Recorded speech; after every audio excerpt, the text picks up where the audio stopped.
بیلەرانی بەڕێز لە هەر کوێگەنم کاتەوە هەموو کاتێکتان باش لە بەرنمەیەکی دیکەی ستێرک تایبەتدا لە خزمەتیەوەی زێدە عەزیز داین.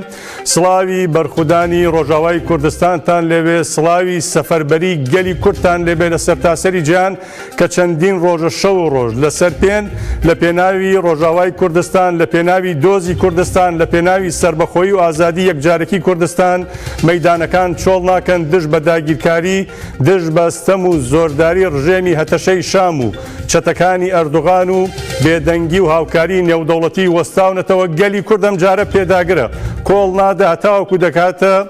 سربەستی و ئازادی یەکجارێکی گەلی کورد. سوورە لەسەرەوەی کە بە هەموو شێوازێک ڕوبەڕووی داگیرکاری بێتەوە و ڕوبەڕووی ئەو پەیماننامە شومانە بێتەوە کە لەسەر خوێن و لەسەر ئایندەی گەلی کورد واژۆیان دەکەن بەبێ ئەوەی گەلی کورد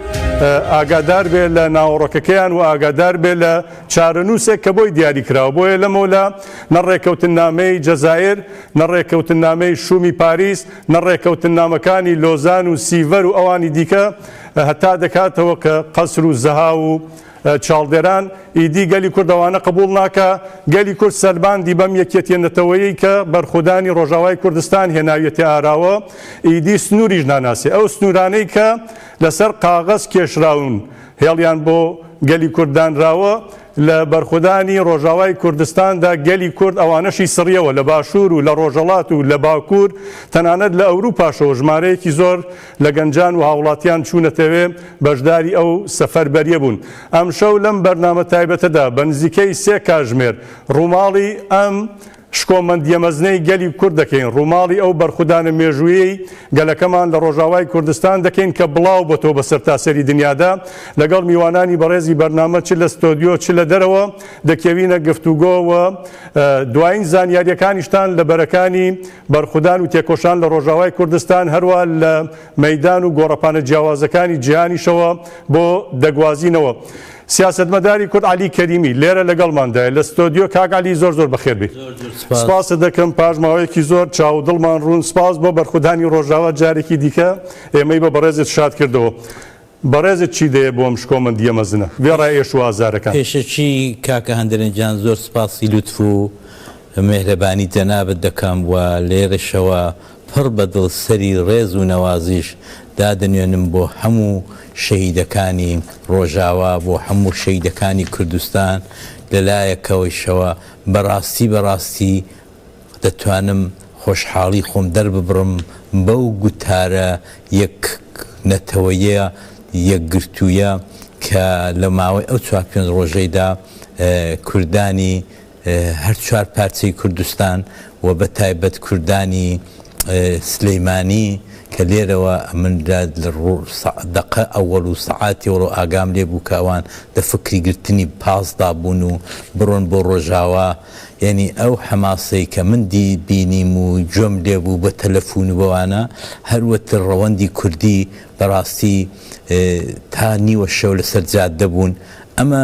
میزژێنێکی زۆر خۆشە، میزژێنێکە کە ئیتر کورد ناکەوێت، کورد نامرێ، ئاڵاکە ناکەوێت. ئەوە لێرەدا دەبێ بەڕاستی ئاوڕێک بدەنەوە هەموو سەرکردە و سازی کوردی و ئەحزابی کوردی کە کاکە ئەو گەلە شایانی زۆر لەوە گەورەترە،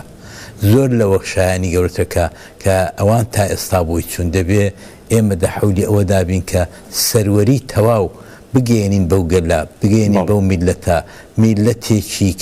کە بەڕاستی بەغیرە ئازادی و سربەخۆیی وڵات ئارزوێکی دیکەی نییە، هیچی دیکەی شایستە نییە بەڕاستی. دەبێت هەر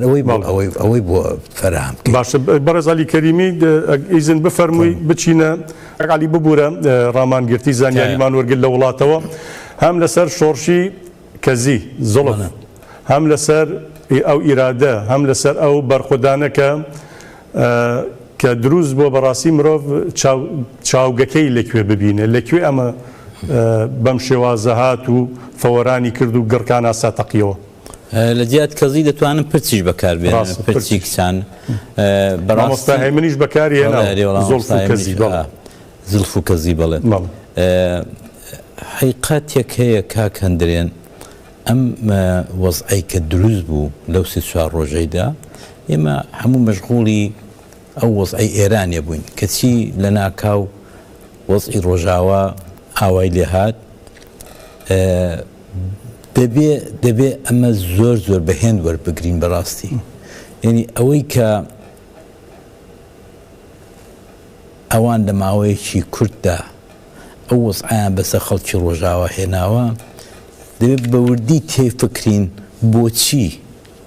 کاکە لە ماوەیەکی کەمدا تو بزانە ئەوانە چۆن مەعاملەیان لەسەر خێن و ئێسقانی جوانی کورد کردووە کە لەگەڵ ئیسرائیل لەگەڵ ئەمریکا لەگەڵ تورکیا من پێم وابێ ئەوە موامرەیەکی دەستە جەمعی بوو لە نێوانی ئەمریکا و تورکیا و ئیسرائیل کە تۆ سیر کە تۆ نەتیجەکەی چاولەکە کاکە نەتیجەکەی چاولەکە لە ماوەی ئەو چەند ڕۆژەیدا ئەو ماوە کورتەیدا هەر ئیسرائیل 19 پایگای داناوە ئیسرائیلێک کە هەر بەخوای شکر بوو کار جەولانی لێنەستێنەوە ئێستا جەولان و بەرزایەکانی جەولان ئەوە هیچ 19 پایگای دیکەی داناوە زیاتر لە 800 متری دووجای کیلۆمەتر داگیر کردو کیلۆمەتر ئەو دەوڵەتەی کە تا دوی نێوپێرێ ئەمریکا جایزەی بۆ دانابوو خەڵاتی بۆ دانابوو بە تیرۆریستی لە قەڵەم دەدا تۆریستێکی داعش ئەمە یەک جێ لە ناکاو بووین باڕێکی سوور دەملیدا و هات و بوو بە بۆن و ئاتری لێ دەدەن و بە شەوێک بوو بە شەوێک بوو بە کوڕێ ئەمە دەبێت تێفکرین دەبێت سیاسەتمەداری کورد دەبێت ئینتەلێکتوێلی کورد دەبێت ئاکادمی کورد بێت تێفکری ئەو مزایکە لە کوێیە ئێمە ئیسپاتی کرد کە بەغەیرە خۆمان ئەو دوو جارە کۆبانی دەرز دەدا بە ئێمە ئەم دەفعش دەرسێکی دا بە ئێمە کە من لێرە ڕابەڕاستی هەڵوێستخانی قسەی کرد قسەکانیم زۆر بەدڵ بوو بەڕاستی دەبێت سەری ڕێز و نەوازش بۆ تاک بە تاچی میلەتی خۆمان دابنێنین نەک بۆ سەرکردەکان بەڵام بۆ میلەتەکەمان ئەمن زۆر چاک لە نزیکەوە متابعەی وەزعەکەم دەکرد 4-5 شەو لەوە پێش هیچ حیزبێک هیچ ڕێکخراوێک نەهات بە خەڵکی سلەیمانی بڵێ وەرنە سەرخزاردەی خۆیان ئەو هەستە دەبێت بیقۆزینەوە بەبێ بانگەوازی بەبێ بانگەوا نیوە شەو ئامادەکاری بەڕێی من ئەمن زۆر زیاتر دڵخۆش بووم بە میلەتەکەم زۆر زیاتر ئەوە دوو جارە کۆبانی دەرز دەدا بە ئێمە کە ئێمە میلەتەکەی خۆمان خۆش بوێت ئەمن هیوادارم کە خەڵکی ڕۆژاوا بە تایبەت خەڵکی کۆبانی بە هیچ شێوەیەک دڵسار نەبن بە هیچ شێوەیەک پیان وانە بێ پشت و پەنان نە هەموو میلەتی کورد لە پشتیوانە هەموو میلەتی کورد ئەو کەزی ئەو کسە جوانەی بە باوەشەوە دەگرێت ڕاست دەبێ ئەوان دڵنیا بن ئەسە شۆڕشی کەزی دەستی پێ کردووە هەڵمەتی کەزی دەستی پێ کردووە هەر کەس هەڵدەستێ پرچی خۆی پرچی کچەکەی پرچی هاوژینەکەی پرچی خوشکەکەی بە هەمان مۆدێل و شێوازی ئەو دەبەستێتەوە بە خەڵکی ڕۆژاوا دەڵم کە ئێوە بە تەنیانین ئێوە میلەتی خۆتان لەگەڵە ئێوە ئەوە نییە کە بڵێ ئەوە ئەمریکا لە پشتمە و نازانم تورکیا لە پشت شتیوانە ئێوە تەنیانین بەڵام میلەتی خۆتان لەگەڵە هەتا ئێسقان تو بزانە بەو سەرمایەی ڕەوەندی کوردی تا سەعات 4-5 بەیانی سەر جادەی لەندەنی بەرنەداوە ئەمە زۆر جێگای دڵخۆشێ بۆیە وە باشتیشە لەوە داوە لە دروشمەکانماندا و لە هاتوو هاوارەکانماندا بەڕاستی ئیتر چی دیکە دەوڵەتی سووریانێ دەوڵەتی داعشی سووریا ڕاست دەوڵەتی داعشی سووریا هەر بە ئەوەی بەستەیاندا ببڕین بەڕاستی ژوایە کاگەل ئێستا ئەگەر سیر بکەی ئەو زیندانیانەی داعش کە ئێستا شەڕوانان دەیان پارێزن ئەوان هێرشیان دەکەنە سەر دەیانەوێت ئازادیان کەن بەڵام ئێستا بدەچمە لای شەڕ بێوەفایی و نازانم ناوی هەرچی لێ بنەی نامردی ئەم نامردیە بەڕاستی چۆن لێک دەدەیتەوە وڵا بۆ من جێگای تەعەجوبنێ ینی ئێمە وەکو کورد سەردەمی نامردیمان زۆر دیوە سەردەمی خەنجەر لە پشتەوەڕا وەشاندنمان زۆر دیوە هەر بە بۆنەی کە دوێنێ دوی ڕێبەندان بوو هەر بەو بۆ نەشەوە باسی شێوەی بکەم کە بەڕاستی کۆماری ساڵیادی کۆماری کوردستان بە چی شکا خەنجەریان لە پشتەوەڕاتی ڕۆکرد خەنجەریان لێداین یعنی ئەمە کەوابێت ئەوە زیاتر لە 80 ساڵە دوای نییە 80 ساڵەی کۆماری کوردستان بووە یعنی ئێمە دەبێ ئیتر دەست بێ بەس ئەو ڕۆکانە بەڕێی من دەبێ ئێمە کۆبانی و کۆبانی چاولێ نەکەین کۆبانی وەکو ڕەمزێکی زۆر گەورە چاولەکەی حیسیەتە شەرەفە ناموسە بۆ کورد دەبێ ئاوای چاولێ بکە و پێشم وابێ کۆمەڵانی خەڵکی سادەی سەرجاددا ئەوەی کە 4 ڕۆژ لەوە پێشە من دیتم لە سلەیمانی پێم وابێ ئەویان بە دنیاە کوت ئەویان بە هەموو سەرکردەکان کوت یەک نەفەریش یەک زەلامی یەک ڕێکخراویش ڕانەوەستا بزانێ مەکتەب سیاسی و حیزبە دەڵەتی یاوی دیکە دەڵەتی یا پێیان بڵێنەوە خۆیان خودجوش هاتندەوە کوتیان دەست پێشخەری لە دەستی گەلدا ئەمە زۆر گرینگە ئەوە زۆر گرینگە بە تایبەت کە دەبینە مەسەنە خوشک و براکانی کچ و کوڕەکانی لە ڕۆژاوە ئەو دیوی سنوور ئەوە خەریکە قەلاتشوا دەکرێن ئەوە خەریکن دووبارە داعشی بۆ زیندوو دەکەنەوە بەو ئەمریکایی کە ڕۆژێک لە ڕۆژان هیوا و هومێدێکی زۆر بوو لەلایەن سەرکردەکانمانەوە کەەوە ئەمریکا لە پشتمانەوانە نە میلەتی کورد تۆ کەسد نییە تۆ بۆ خۆتی بۆ خۆت بۆیە هیوادارم کە ئەم دەرسە ئەم هەڵقەیە بێتە جۆی هەمومان کە کاکە ئێمە دەبێ پێکەوە بین ئێمە دەبێ پێکەوە لێکتر گرێ بدرین ڕۆژهەڵات ڕۆژاوا باکوور باشوور کەس بە فریامان ناگا خۆمان دەبێ بیکەین و خۆشمان بڕاستی لە هەموو سەرکەوتوتر دەبین ئەگەر ئێمە وەکو دوینە و پێرێ و حەماسەی کە ئەمن دیتم لە هەموو شار و شارۆچەکانی باشووری کوردستان ئێستاش بەردەوامە دیمەن لەسەر ئێکرانن بەڵێ ئەو جارەکانە ئەتۆ مەسەڵەن ئەو وەزعی ڕۆژهەڵات لەو وەزعە نالەبارەیدایە کە خەریکە وڵات دەڕوخێ وڵات شێواوە بەڵام هەستاون دیسان خۆیان گەیاندۆتە پاسەکانی لە تەریخ باشوورەوە خۆیان بە ڕۆژاوایدا دەکەن ئێستاش لە کۆڵن و لۆزان بۆ هەر زانیاری بەڕێست و بینەرانمان لەسەر ئێکرانی تەلەڤیزیۆن دیمەنی چالاکی هەزاران کەسی هەیە لە زۆربەی شار و ناوچەکان بەڕاستی چالاکیەکان هێندە زۆرن مەگەر 1000 پەنجەرە بکەیتەوە لەسەر ئێکرانی تەلەڤیزیۆن بۆی جێگێتەوە زۆر ڕاستە ئەم پێم وابێت کە ئیتر حیزب ڕووبیانوویەک لە کەس قبول ناکرێت نە لە سەرکردە نە لە حیزبی سیاسی نە لە دەبێ ئەوڕۆ هەمومان بە هەمومان کۆبانیە بپارێزین کۆبانی نەوەک خاک نەوەک جوغرافیا نەوەک شارێک وەکو حیسیەت و شەرەف و ناموسی کورد وەکو شکۆی داعشی شکاند شعۆی داعشکە ئەن داعشێکی دیکەی بۆ زیندوو بۆتەوە بە نێوی دەوڵەتی داعشی سووریا یعنی ئەمە ئێمە بەڕاستی دەڵم کۆبانی بۆ من بەش بە حاڵی خۆم بۆتە هەموو شتێک کە دەیە بپارێزرێت چۆنی دەپارێزین هەر لێی گەڕن گەل بۆ خۆی بیپارێزێت بەڕاستی کە حیزبەکان تەداخل دەکەن خراپی دەکەن بەڵام ئەم لێردا نامهەوێت دەمهەوێت فقط و فقط باسی یەکێتی و ئەوە بکەم کە ئەم یەکێتی بۆ مە لە ئاوی حەیات لازمترە ئێمە بەو یەکێتیەوە دەماوین ئەمە بەو یەکێتیەوە دەژین خەونیشمان بۆ یەکێت هەر لە حاجی قادری کۆیی هەر لە ئەحمەدی خانی هەتا دێتەوە ئەو جارکە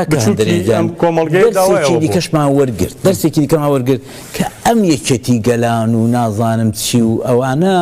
تا ڕادەیەکی زۆر نایخوا ئامادەنینەوەن بۆ نایکەن لەگەڵبان عەرەب ئەوە تا قەسەدا پێش هەمووان ڕۆیشت ئەخ تۆ شەڕەبانەکانی ڕۆژاوا چیان بۆ قەسەدە نەکرد چیان بۆ عەرەبەکان نەکرد چۆنیان پاراستن لە دەرعەو لە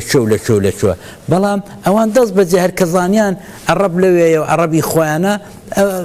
ڕۆیشتن ئەمە ناوێدا نامبێت نیفاقی نێوانی گەلەکان دروستکەم بەڵام حەقیقەتێکیش لێرەدا ناتوانم چاوی لێ بنوقێنم ئەویش ئەوەیە کە ئێمە کەسمان نییە ئێمە خۆمان دەبێت کەسی یەکسەر ئەو سایانوت شاخەکان کوڕی خۆت مەدە بە کوشت بۆ کچی کەس بەڵام ێستا کوڕ و کچی خۆشت مەدە بە کوشت بۆ هیچ کەسێکی تر باشترین شت ئەوەیە کە ئێمە بەڕاستی لەوە داوە بین دانیشین هەموو سەرکردەکان هەموو حیزبەکان فکرێ بکەینەوە هەرێ کاکە ڕێگای ڕزگاری من لە سەرتاسەری ئێرانەدایە لە سەرتاسەری سووریادایە لە خەبات نا ئەم پێم وابێ کورد یەک شتی نوقسانەوە تا ئەو یەک شتەش جێبەجێ نەبێت ئەمە هەر ئاوە هەر دەمەیەکێک بە زمان پێدەگرێت ڕۆژێک سەدامە ڕۆژێک بەشارە ڕۆژێک جەولانە خۆی من بە تەمەنی خۆم ئێوە چەندانە من ئەحمەد حەسەن بەکرم دیوە سەدامت دیوە شام دیوە خومەینیم دیوە وەکوڵێ سەدامم بینیوە ئەمە لە 2003ەوە کۆمەڵێک لە عێراق هاتوونەوە لە سووریاش ئەسەدی باوک چوو ئەسەدی کوڕ هات ئێستا ڕێویەکی تریشیان بۆ هێنایی جا باشترین شت ئەوەیە کە وابێت ئەو جۆگەیە بگۆڕین پەشێوکتنیە عەبدوڵڵا پەشێو دەڵێ ئەو جۆگەیە بگۆڕین کە خێن و کاسە سەر دەخوا کە وابێت چ جۆگەیەک دێ ئێمە دەبێت گەرانتێک بۆ خۆمان دروستکەین کە چارەنووسی خۆمان دەدەستی خۆمان دابێت چارەنووسمان ئەویش تەنیا و تەنیا بە سەروەری یاسا بە سەروەری ڕێ نەدەین دانیشن چەند کەسێک لە ژوورێکی تاریکە ئیمزا بکەن و پاشان بێن بە ئێمە بڵێ نەبێت جێبەجێ ئێمە دەبێت دەوڵەتی کوردیمان نەبێت ئێمە دەبێت دەوڵەتی بەڵام بە فشە نا بە مزایدە نا بێنین بزانین بەڕاستی دەوڵەتی کوردی چۆن چێ دەبێت قازی نەکرا شێخ محمود نەکرا عەبدولسەلامی بارزان نەکرا ئیتر کاتێک شێخ عەبدوڵڵای نەهری نەکرا ئارارات نەکرا شێخ ڕەزا نەکرا شێخ سەعید نەکرا دەکتەوا بە کاکە وەرن دانیشن ئەو جۆگەیە با بگۆڕین بزانین ئێمە چ دەکەین حەقیقەت ئەمن داوا دەکەم لە ئەمەش وەرچەرخانێکە زۆر سەرخانێکی گەورەشە یەک جارێ بە هیچ قیمەتێک بیکەین بە شەڕی ناموسی بە شەڕی ئەوە کە کۆبانی نابێ بکەوێ کۆبانی جارێک بە خێن و دەرد ئێسقان و بە شەڕەبانە کچە جوانەکانمان دیفاعمان لێ کردو و نەمانێشتۆ بکەوێ ئەو دەفعی دیسان ئەمە ئیمکاناتی زیاترمان هەیە ئەوە تا دەتوانین کاکە چیدی کەس سنوور داخست نوشتیوان نییە قبول ناکرێت لە هیچ کەس نابێت قبول کرێت وەڵا گەل قبوڵی ناکرێت ئەوە نیە کردیان کرد باشترین شت ئەوەیە کە داوا لە هەموو سەرکردەکانیش کرد کاکە شتێکی سەیرمان ناوێ وەکو خەڵک بیر بکەنەوە خەڵک چۆن بیر دەکاتەوە برایەتی یەک دڵ و یەکجانی یەک وڵاتی یەک نەتەوەی ئاوا بیر بکەنەوە دەنامە چی زیاتر تۆ دەوێت هیچمان ناوێ هیچ وەرن کاکە لە ژیانێکی ئاسایش نیفاق دروست مەکەن کاکە ئەوەی کە نیفاق دروست دەکات لە کۆمەلگای کوردی لە 100 ساڵ لەوەی پێشەوە لە 200 ساڵ لەوە پێشە نە منم نە کاکە هەندەرێنە نە کۆمەڵانی خەڵکە نە ئەو گەنجانن کە لە مەیدانی شەڕەدا شەڕ دەکەن و خێنی خۆیان دەبەخشن ئەوەی کە نیفاق دروست دەکات سیاسەتە و سەرکردەکانن خۆشبەختانە ئێستا مرۆڤ گۆڕانکاریەک لەو سیاسەتەش دەبینە هیوادارین ستراتیژی بێ و بەردەوام بێ و ببێتە پێگەیە کە هەمومان لە دەوری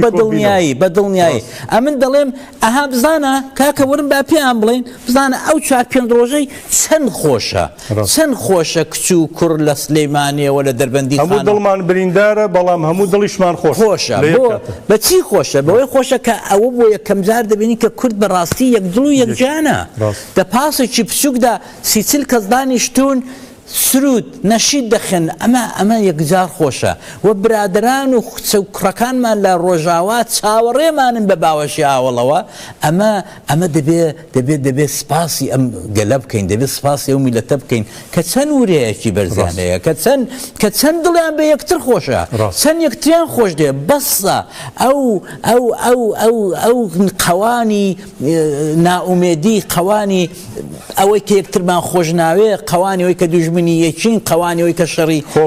خۆخۆری دەکەینەوە گەلی کورد نیشانی دا گەلێکی نەخێ بە عەکسەوە ئەوەی کە خۆخۆرە ئەحزابی سیاسیە ئەوەی کە خۆخۆرە ئەحزابی سیاسیە نازانین ڕەهبەری بکە دەبێ ئێمە ئەوان فێری ڕەهبەری بکەین کە کاکە ئەتۆ کردی ئیدعای حیزبێکی سیاسی پێشڕەو دەکەی دەبێت بێنی وەرە بزانم چۆنمان فێری یەکگرتووی دەکەی ئێمە ئەوان تا ئێستا ئەوە 100 ساڵ لە شۆڕشی دوای لۆزان گوزەراوە ئێمە نەمانتوانیەوە میلەتەکەمان فێری ئەو بکەین کە یەک دڵ و یەکجان بین و فێری ئەوە بین کە چۆن بەرە و ئامانجێکی گەورە مقەدەس گەورە بچین کە ئەویش دەوڵەتی کوردیە ئێمە بە هیچ شتێکی عیلازمان نابێ کاکەندەرێن کۆمەڵانی خەڵکی کورد بە هیچ شتێکی عیلازمان نابێ با دڵمان پاکەینەوە دڵمان خاوێنکەینەوە و بین و تەنیا هەڵگری دروشتبی دەوڵەتی کوردی بین دەوڵەتی کوردی نەکەوەی کە داخواشتێکی سەیرە نەگەوەی کە دەوڵەتێکی فاشیزم و دەوڵەتێکی نا بە هیچ شێوەیە بەڵام دەوڵەتی کوردی کە ئەمن دەڵێم دەبێتە نیگەهبان و دەبێتە حافظی ئەو یەکگرتوویە حافظی ئەوەی کە چی دیکە کابرایەک دۆینەوە پێرە ترۆریزم بووە داعش بووە ئەو ڕۆبێ بۆ ئەین باغێکی سوور دەمریکا و بەسەردا کابراەک لەو پەڕی دنیا لە ئەمریکاوە بێت تۆمباراک بڵێ وڵات وامان بڕیارداوە قبولی ناکەم ئەمن دەگە بڵم مەسەن وەکو فڵان سەرکردە با ناوی سەرکردەیەکی نێنم قبولی ناکەم نایخوا دەبێ بڵم دەوڵەتی کوردی قبولی ناکە ئەو دەمی ئەو حەزمە زۆر گەورەتر لەوەی کە خەڵک حسابی بۆ نەکا ئێمە دەبێ بەرەو ئەوە بچین بە هەر شوێکی دەکرێت بە هەر قیمەتێک بەرەو ئەوە بچین کە چی دیکە لە چوارچێوەی دەوڵەتێکی کوردی سەروەریەکی کوردی سەروەری ئیستقلالی کوردی نەبێ ئەمە هیلازمان نابێت کاکە بە تاقیمان کردەوە ئەمەوە لە ئێرانێ چەندین ساڵ حیزبی سەرتاسەری و نازانم ئەوەبان کرد بە چۆ گەیشتین شۆینیزمی فارس یەک مەجال نادا ئەوان سوور دەزانن شۆڕشی ژینا لە کوردستانەوە هەڵقوڵی شۆڕشی ژینا لە کوردستانەوە دروست بەکەی هاتە دەرێ بەڵام ئینکاری دەکەن کاکەشەی دەکەن بەلا ڕێدا دەیبن دەیکەنە مڵکی خۆیان ئەوە تا مەسەلەن ئانەکانەی چووکو ئاغا ئێوە ئەگەر کورد شەڕەبانی کورد لە کۆبانێ شەڕی دەکرد لە ڕۆژاوای کوردستان شەڕی دەکرد ئەتۆ ئاغای جەولانی لە چۆ بووی ئاغا جەولانی ئەو کاتەوە شەڕی ئازادی خوازانی دەکرد هەر شەڕی ئەتۆ شەڕی ئەتۆ داعش بووی هەر ئەو ترامپەی کە ئەو ڕەکانە بۆتە ناجی و بۆتە پاڵپشتت ئەو خەڵاتی بۆ دادەنای 10 میلیۆن دلار کە بتگرن ئێستا ڕۆڵی بابم وەرە دانیشە تۆزێک ئینسافی ئینسانیەتت هەبێت ئەتۆ چۆن بێدەنگ دەبی ئەخکاکە لایشکەشە سایلی دەکەم بزانە دەو چەند ڕۆژەیدا کۆلێترایە کوێ مەحافزەی کۆنەیترە هاوسنوورە لەگەڵ جۆلانی بەشی ئەم دیوە بە حساب لەژێر دەستی دەرعا سوێدا کاکەوانە هەم دراون بە ئیسرائیل ڕیفی دیمەشق دەوروبەری باشە کاکە کاتێک ئەو دوژمنەکەت ئاوا ڕێوی سفەتە ئاوا ڕێویانە سیاست دەکا ئێمە دەبێت فکری یەکتر بکەینەوە دەبێت یەکتر دەبێت ئەوەش بگرین دەستی یەکتر بگرین نابێ کۆبانێ بە تایبەت چونکە کۆبانێ ڕەمزە نابێ کۆبانێ شکست بخوا نابێ کۆبانێ جاریش کە بکەوێتەوە دەستی ئەو جەلادە ئەو داعیشانە بۆیە ئەوانە معاملە دەکەن ترامپ باشارێتەوە دەڵێت دۆلار لە چۆ بە من لەوێم دۆلارم دەرێ دەوڵەتی بۆ دروستکەم دۆلارم دەرێ ئەو جارەکانە ئێمە دەبێ ئاگاداری ئەو دەنگە ناسازانەش بین کە لەناو خودی خۆمانەوە دێت ئەو دەنگە ناسازانەی کە بەڕاستی بە فکر و ئەقڵ داعش بەڵام خۆشبەختانەم جارە کەمینەیەکی زۆر کەم بە پەنجەی دەست دەژمێرێن گەلی ژەڵوێستیە بەرامبەریان مامۆستایانی ئاینی لە نابێت لە ژێر ئاینی ئیسلامدا ئەمن داعش پەروەردە بکەم نابێت دەبێ ئەو مامۆستایانە بێنە سەرخەت دەستیان خۆش بێت دەستیان دەکوشین سپاسیان دەکەین وەتانە بەدانە ڕێز و حرمەتیان بۆ دادنین ئەوانەی کە بە گشت داعشی ئیسلامی دادێنەوە ئەوانەی کە بە گشت ئەوە دادێنەوە کە کاکە ئەمە کفرە ئەوەی کە تۆ دەیکەی نا جیهادە نەغەزا ئەوەی کە تۆ دەیکەی مرۆڤ کوژێکی ڕوت و قوتە بێگومان هیوادارم من زۆر سپاست دەکەم حەزمەکە زیاتر لە خزمەتت بم بەرنامەکەمان بەردەوام دەبێت ناوبەر نادەین لە زۆر شوێنەوە پەیاممان بۆ دێ